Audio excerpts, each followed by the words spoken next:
You ask Tiger to calculate. This deals with long addition. The final result is 366,016. Let's solve it step by step.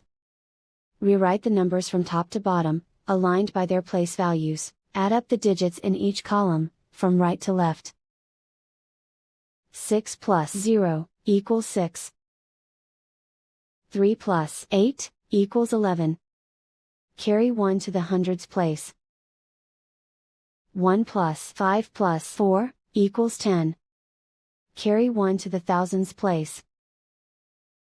1 plus 5 plus 0 equals 6.